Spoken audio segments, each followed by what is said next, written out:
Welcome to The Last Word, Mr. Chris Pobst.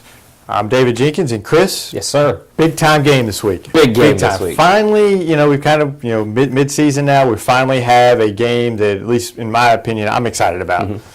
We got Malden and Hayti at Hayti. It's kind of built. I kind of had expectations last year of it being kind of a better game. I mean, I think it was 2 or 3 score game. But seeing that both teams are 5-0, both scoring tons of points and looking good doing it, it's a good game, good battle, good clash we got going on week 6. Yeah, it's kind of, Malden's kind of been the king of the SEMO Conference in the small schools. They won 29 straight SEMO Conference games. Hayti looking to knock them off, and Hayti has, I think Alan Mills came in. He transferred in this year from Texas, and I think he's been the difference maker for their team. Absolutely. They have just taken off with him at quarterback, allowed Maurice Farr to go to a receiver. We knew their defense was going to be good before the year started, and I think he's just kind of been the difference maker for them. They're putting up a ton of points, but defensively, they've only given up 27 in 5 games. Yeah. I mean, it's not like they're giving up anything either. This is going to be a great test for Malden, I think. Malden, like I said, been the king of the crop, and somebody looking to knock them off, and they have to go on the road at Hayti. Hayti's a tough place to play. It's going to be everything people want, I think. Biggest test for Malden since playing the Lamars, I think. When you look at it, obviously Caruthersville is always a battle. It's always close. 3 overtimes this year to beat them. But Hayti, and when you mentioned Alan Mills, he scored 19 touchdowns in just the last 3 weeks. 19 touchdowns in the last 3 weeks. That's not even including the first 2. The stats he's putting up are video game numbers, and we don't know. I've not gotten the stats from Thayer yet for the first game, but I know all the other games. I mean, he's putting up 250, 300 yards passing, 100 yards rushing, touchdowns all over the place. He's just throwing up all kinds of big numbers, and then you look at Malden. I kind of liken this game. This game is kind of similar for me to the Cardinal Ritter game they played last year in the playoffs up at Cardinal Ritter. That went to triple overtime. I think it's that type of game. I think it's a game that's going to be a high-scoring game. Even though both teams have good defenses, I think both teams are going to score their points. Malden with Trey Stevenson, he can run the ball. Mason Brown has been a pleasant surprise to them at quarterback, taking over for Chapin Riley. But their offensive line for Malden, I think, is what leads them. I think. You have a good offensive line, you can do whatever you want on offense. That's the key for Malden. It has been for the last few years.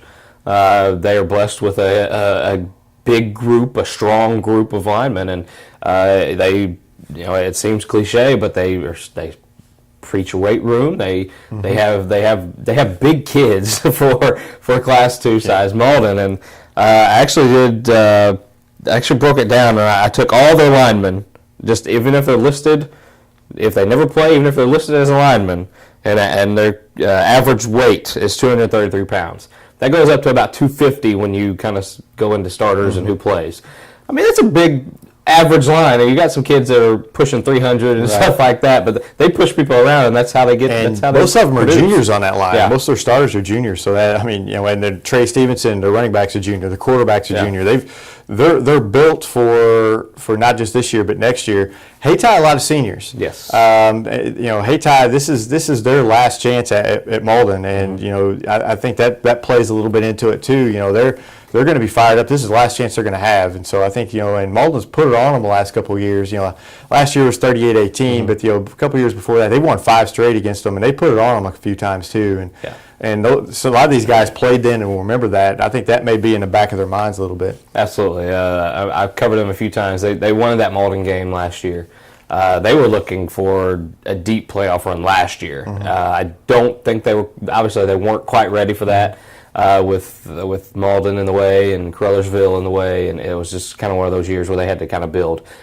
They have a new quarterback. They have a dynamic playmaker at quarterback. They have athletes everywhere, skilled guys. Maybe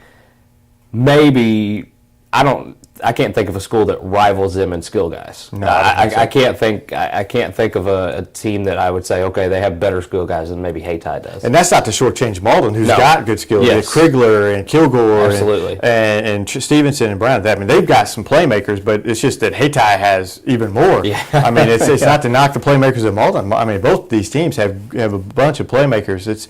I mean, it's going to be a fun game. Yeah, when Dayon Moore kind of gets overlooked a little bit, then you know you have some players because he's a 6'1", 220 something guy getting D1 looks. I mean, he's a guy that can definitely make plays on defense and offense. But it's going to be fun. I'm ready. It's going to be high intensity. I think it's. If there is an empty seat in that place, somebody's not, I don't know. I mean, if you're just a high school football fan, it's a game to be at. We're both going to be there. I think so. I think that's a game you have to be at if you're a high school football fan. There's a lot of good games this week, but I think there's some good games this week. Not really. Potential to be good games. No. But this is obviously our game of the week. And Jake's, do you want to tell the people who do you think is going to win? Because I think we're going to pick the same people. It's a toss-up for me. I don't know. I went back and forth over it. My gut's telling me Hayti. I'm going to take Hayti by 1 point in double overtime. I want to see. That's an epic game, right if we're going to be there for if we're going to be there, I have not had a close game all year. We were just talking about this before we went on air. I want a close game. I want a double overtime game. Well, Malden scores 53 points a game, and they give up 9 points a game. Hayti scores 56 a game. They give up 5 a game. Defense, I think, maybe leans towards Hayti. Of course, I haven't really seen it. Gosh, I don't know. Man, I'm Hayti in an upset. Hayti in a very close upset. I'm not taking overtime. They're going to win it in regulation. And it would not surprise me to see Malden win it. Yeah. It would not. Malden, I would think, is the favorite. Absolutely. But I'm like you. I'm kind of picking upset. My guess just telling me Hayti for some reason, and usually I don't know. Maybe I just had some bad bacon this morning. I'm not sure. My head says Malden, which I probably should go Malden, but this says Hayti. But let's. You say there's some other good games out. Let's talk about some good games here. I think there are. You got Poplar Bluff 5-0 against Jackson 4-1. That's it's a big time game, but I think honestly I think Jackson rolls in this game. Poplar Bluff's schedule has been soft. They struggle with Farmington, who Jackson just manhandled. Yeah. I think Jackson rolls in this game. This is my sheet. Mules have been riding their week schedule wave long enough. Jackson shows up and shows out. There you go. So there you go. I mean, it's. I think you're right. At Poplar Bluff, they kind of squeaked one by a Cape team that's struggling. I think to kind of find an identity. Pulled that one out, but Jackson they just rolled last week, and I think that continues. So I got Jackson in a big win. Another game that I think is going to be a good game, but unfortunately I have to drive 18 and a half hours to get there, is Sikeston at Farmington. I really think that'll be a good game. Sikeston playing without their top running back, Justice Faulkner, who's out with an illness, and it's going to be a tough task, but Farmington, they kind of run the ball. That kind of plays into Sikeston's defensive strength. Absolutely. And I think Sikeston defensively, I think it'll be a low-scoring game, but I think Sikeston wins it by with their defense. Last week was a big win, even though it was against maybe an average Dexter team. It was a big win to put up that many points without Justice. I think big plays, a lot of big plays. Big plays, and to do that without a guy that's been making their big plays, it was big for them, I think. And you're right, with Farmington, when they run the ball, I think, like you said, it just plays right into their hands. So I think when you talk about Sikeston's defense, the way it's set up, I think it's equipped to stop Farmington in the run game. Now, if they were back to their passing game without Justice Faulkner, we might be talking a different discussion. But since they do run the ball primarily, I'm giving the edge to Sikeston. Another big game, maybe possibly, is Scott City at Portersville. Maybe, possibly. Portersville is 2-3, but they're a better team than 2-3. They are better than their record. Scott City 5-0. They're coming in. They haven't played the toughest schedule in the world, but they're still 5-0, undefeated. I want to make sure I get this right. Just hang on. Bear with me for a second. Scott City's Braden Cox the last 2 weeks, 73 carries for 612 yards. 73 carries. Somebody should knock on Coach May's door and say, "Hey, Coach, you have another whole team here that you can go to." I realize that Cox he's a workhorse. He's a workhorse, and he's a big guy. 73 carries in 2 weeks. You're going to get him hurt, and you're not going to have him when you need him in the postseason. That is a fear. I noticed that when they played East Prairie, just the amount of touches he got, and with every touch that he gets, obviously he's going to get hit. and it's not setting up. If I mean, they're having a great season so far. It's great.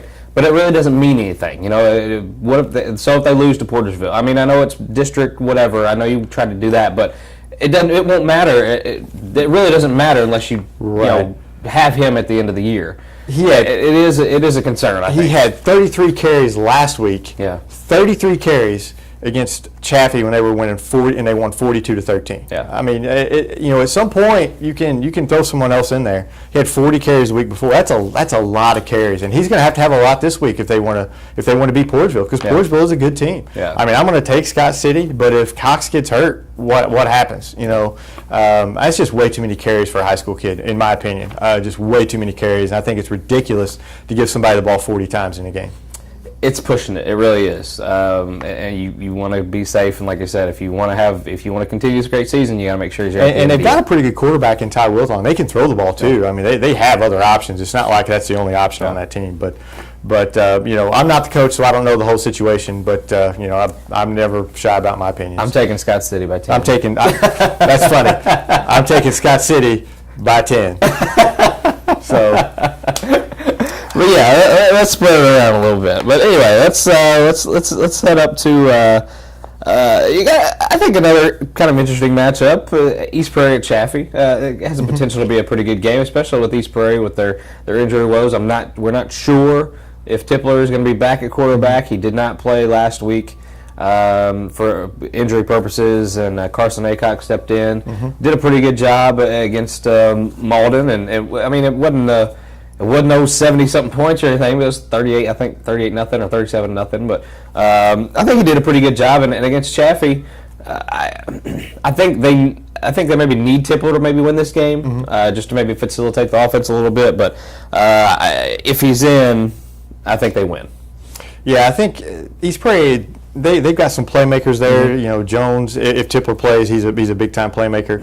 I think that's the difference. Landon Tinkoff keeps Chaffee in games. Uzziah Beggs is a good running back for Chaffee, but defense, Chaffee just is not a great defensive team. They're just, you know, they're better than they were last year. They're improving each year, but they're just not what not what I think they need to be to stop East Prairie. I think East Prairie outscores them, but I think Chaffee keeps it close. Yeah, I got 36-30 in a high-scoring ball game. It was only 14 points last year, and that's when Chaffee did the whole one game thing. But anyway, it was kind of one of those deals where not sure if Tippler. We think he might play, so that just kind of gives me the edge. Yeah, we have Kennett at New Madrid County Central is another game. I think Kennett kind of got off the snide last week. They, New Madrid not very good defensively. I think Kennett kind of rolls in this one. Patrick Maddox, a very good quarterback for them, and they have some weapons out there that's going to be tough to stop. Eagles go one more week before they get their first win. Yeah. Now, a good surprise if they get the passing game going early. They do have a passing game. New Madrid can throw, but I've never seen a New Madrid team that really can't run, and this one just it's kind of weird, isn't it? Stroh's running the ball. Kind of weird. New Madrid is known for a strong running game, but they can pass. They got a pretty good passing game. Blakey's doing a good job at quarterback for them, but they can't score enough against Kennett to beat them. I don't think. That's kind of my thinking too. Another game, I think Dexter at Carruthersville. Yeah, Carruthersville can throw the ball. Dexter had trouble stopping the pass against Sikeston. Carruthersville has athletes. Dexter has trouble with athletes. We're going to take Carruthersville in this one. Yeah, Carruthersville in this one. Park Hill Central, state-ranked Park Hill Central goes to Perryville, your favorite school. I don't think you'll have to struggle with this pick. Perryville's not going to screw me this week. It's not going to happen. I'm taking Park Hill Central big. Yeah, Park Hill Central definitely, I think, pulls this one out. And then we got Crystal City at St. Vincent. St. Vincent wins big time. St. Vincent, I'm sorry I didn't pick you last week. I'm picking you this week, and I'm picking you big. Let's see. We got University City at Cape Central. Now, University is 0-5. Yeah. They've scored 25 points all season. Yeah. Cape gets back on the winning track. Yeah, Cape Central finally. They've had a tough schedule. You look at their schedule to start the season. Those first 5 games are rough. Yeah. Finally, they may take it out on University City, and I expect them to. I expect them to win huge. Yeah, Saturday afternoon game, Jinx. That's I love Saturday afternoon games. Neither one of us is going to be there. Kelly at Charleston, we're not going to be there. I'd love to be there because we're blaming Charlie for this. Charlie Ziegenhorn, our boy Charlie, who's behind the camera here, is getting married on Saturday. Congratulations, Charlie. Nice. Congratulations. So we're going to have to miss the Charleston-Kelly game. Unfortunately, it's I'd like to get out there and cover that one, but obviously, Charlie's got other plans. I think Charleston gets a homecoming win, first homecoming win in a couple years, and I think Kelly scores. That's exactly what I was getting ready to say. Kelly will score. Scores. Kelly's going to score. They have potential. They really do. They can kind of throw the ball around. They a little errant, a little bit. Just not have to throw it every single time. Just they can make things happen. Young, a lot of injuries. Yeah. They've really took it on the chin last couple of weeks. Really the whole season. But there's some positive things that are going to come out of this, and I think one of the positive things they're going to score this week. I think so too. I think they can get the first touchdown. All right. So now we're going to stop here for a second, and we're going to talk to Mr. Chris Pobst, and he's going to tell you his last word for the week. So I sit here just trying to rack my brain. I'm trying to figure out something to say about, have something, a last word, have something to talk about, have something to rail against, have something to bring to light around for our local high school sports. We literally sat here for about 5 minutes just thinking of ideas for me to do as far as the last word. We usually try to give our opinion about a wrong that we see or try to fix something, but I couldn't really think of anything, and that's a good thing. I'm glad that I don't have anything for our local sports to kind of rail about. Now, obviously, there's small things that we could maybe try to fix, and there's things nationally that definitely need to be fixed as far as us as a society and a culture and stuff. But when I try to look, I try to do things for our local community. I try to do things that try to shed light on things around here, and I'm glad I don't have anything to say bad about what's happening here. For the most part, I think we're doing a pretty good job, and I think that should be commendable. Now that you have what people might say as bad as teams getting blown out and teams maybe not playing the right way, bull. It's not. Teams aren't deliberately trying to blow out teams. I've seen it firsthand last Friday, and I'm obviously speaking about Kelly Portersville. The game was played in a respectful way. It is what it is. And so when I'm talking about when we're trying to talk about fixing things and trying to shed light on things, this is not really the case this week, and I'm glad that is. And I applaud our teams and I applaud our schools for being great schools and great people to work with. And I'm so glad to be blessed with a job that puts me in a position to work with great people. That was great stuff from Chris Pobst. He kind of Seinfelded it. Nothing to talk about. It's like Seinfeld. And Seinfeld was a great show. It was a great last word. So if I'm getting compared to Seinfeld, I think there's nothing wrong with that. Yeah. We'll see you guys next week, or actually maybe in 2 weeks. Yes. We'll have a week next week where we may have something up for you, but Charlie's going to be on his honeymoon. I don't know what the heck that's all about, but he's going to miss us for the honeymoon, whatever. But we'll see you guys for sure in 2 weeks. So we'll see you guys.